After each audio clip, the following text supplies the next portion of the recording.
Okay, my friends, welcome back. My name is Mike, and today, the Cold Steel hunting sword. But is it? If you might notice, the blade has been replaced with something else. This is not the original blade. Why did I replace the blade? Stay tuned and we'll take a look.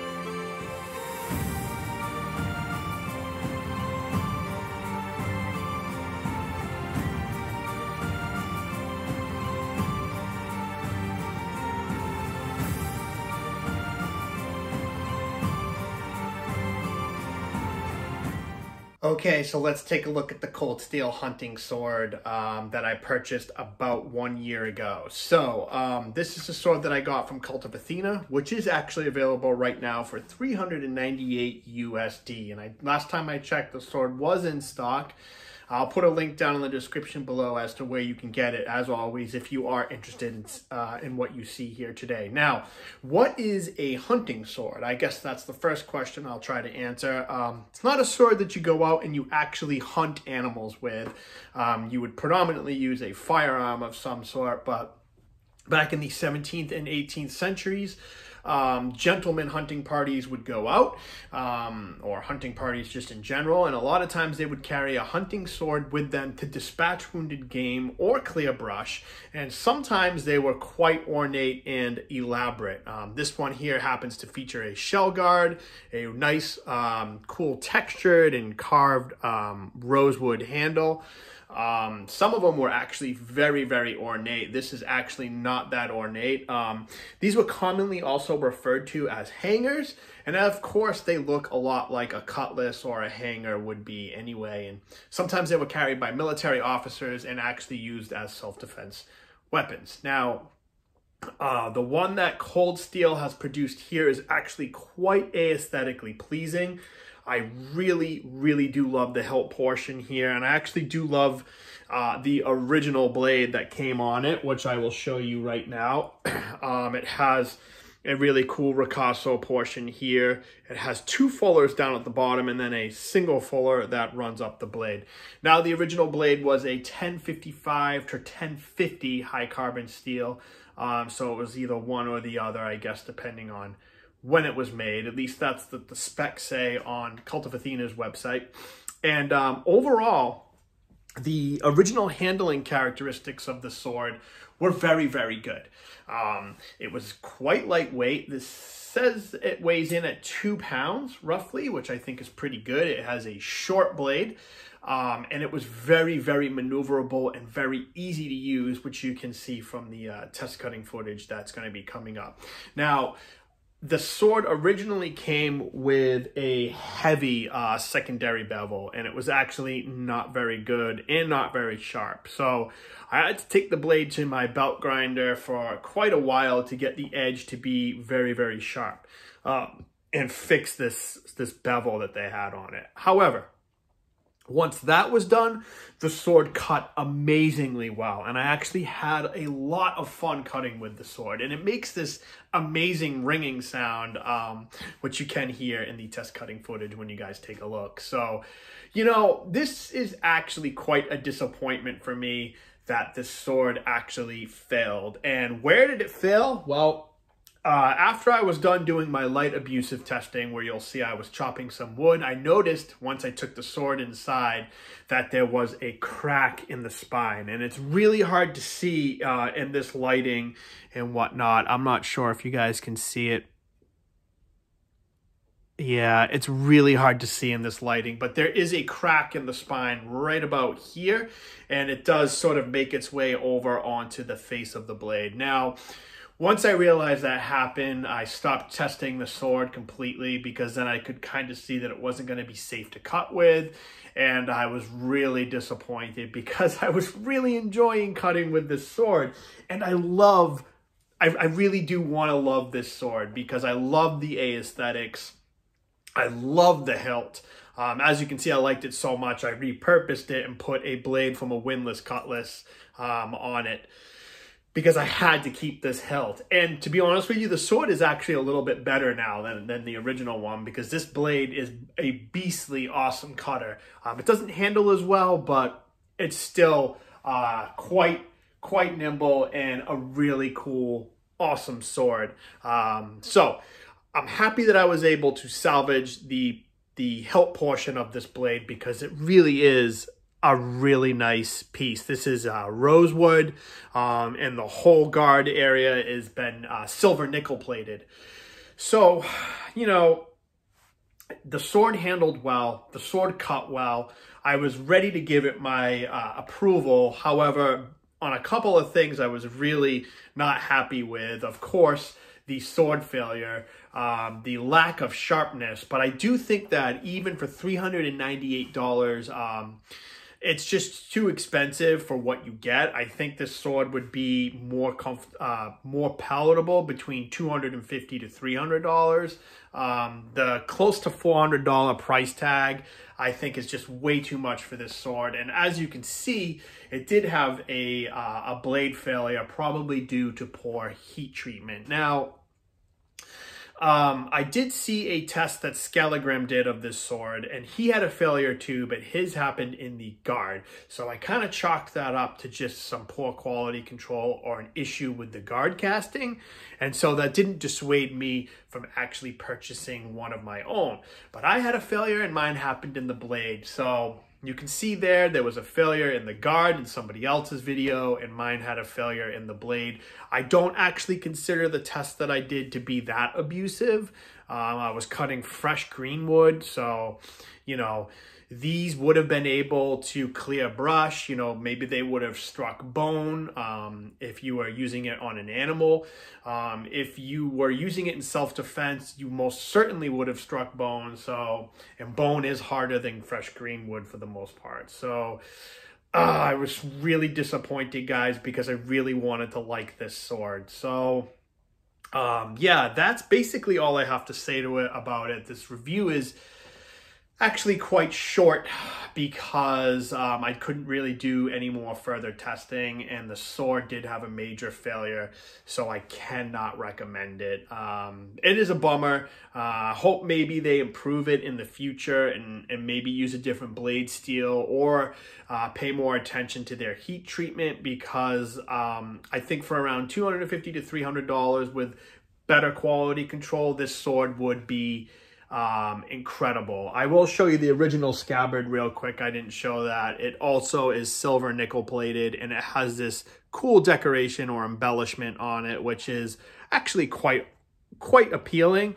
It's basically like a standard windlass quality style Scabbard.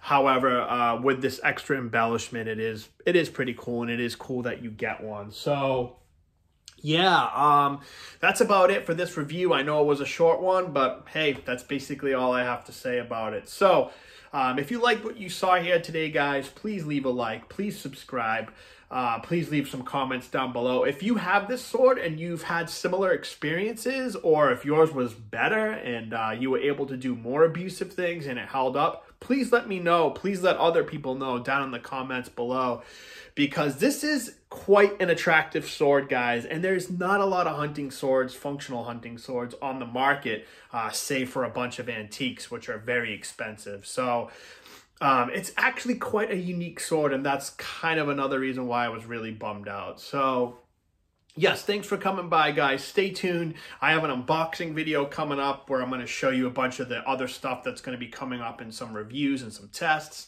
Also, we have some other really cool reviews planned anyway. So thanks for coming by, guys. Watch the test cutting footage. I did actually have a really fun time cutting with the sword. And thank you very much. Have a good day.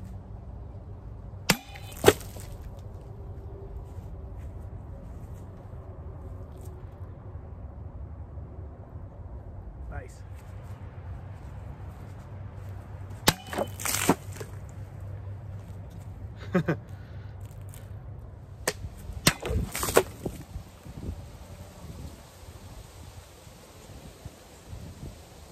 Little wavy there.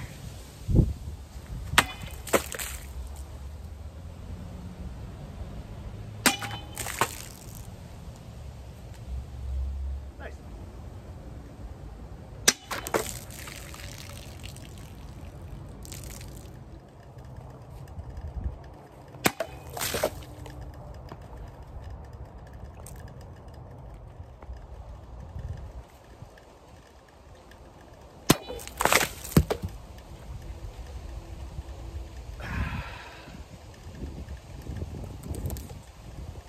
nice.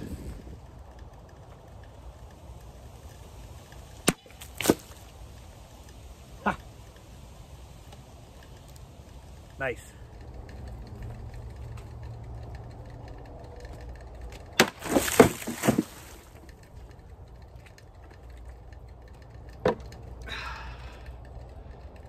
Good.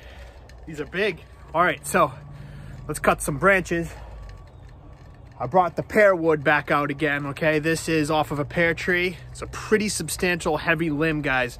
And if you don't know, pear wood is considered a hardwood, and it's actually quite hard. If you look it up, you can check it out and see how hard it is compared to some other North American hardwoods. So, some people would consider this abusive. I don't. I think a functional sword should be able to chop into or chop through something like this and come out okay. So let's try it out.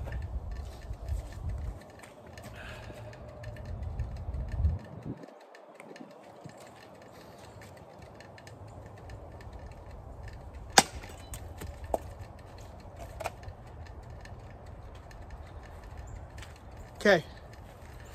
That was kind of a nice cut. It didn't really get all the way through, but pretty decent cut. Let's try it again.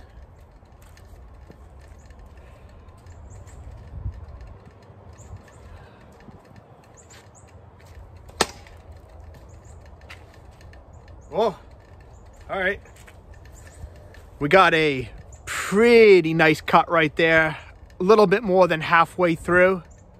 You guys can see right about, right about there. A little bit more than halfway through.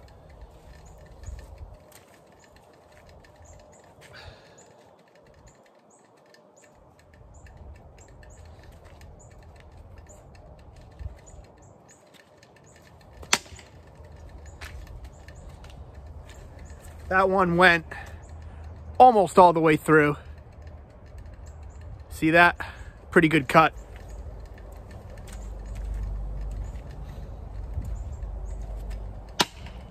And got it in half.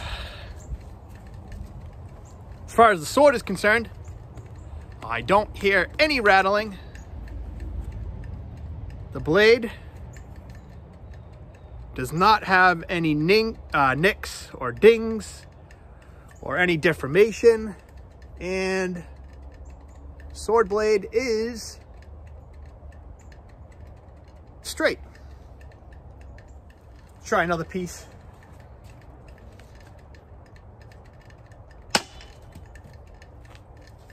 All right.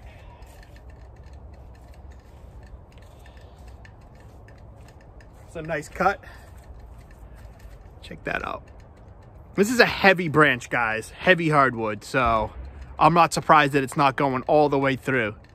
It's delivering some pretty good cuts, though.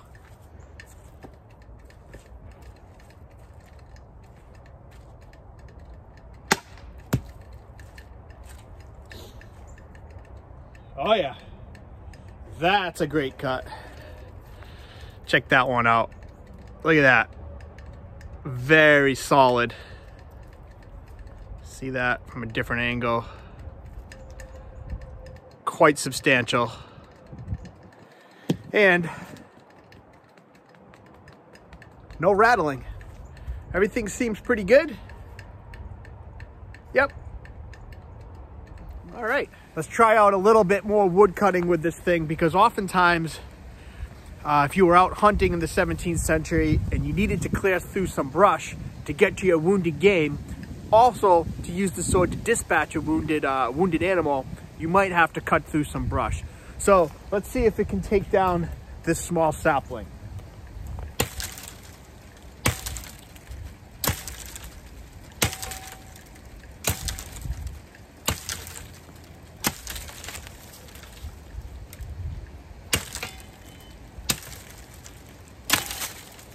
Here we go.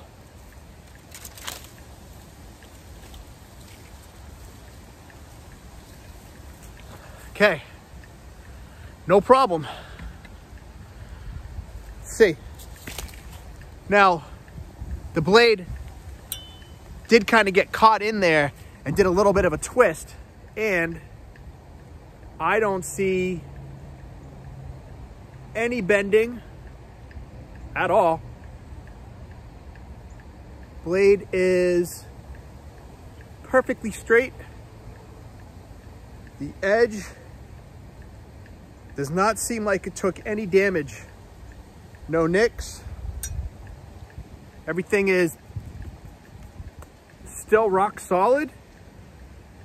Blade is still straight in the hilt. Okay, actually quite durable. I just want to show you guys the bottom portion of that sapling.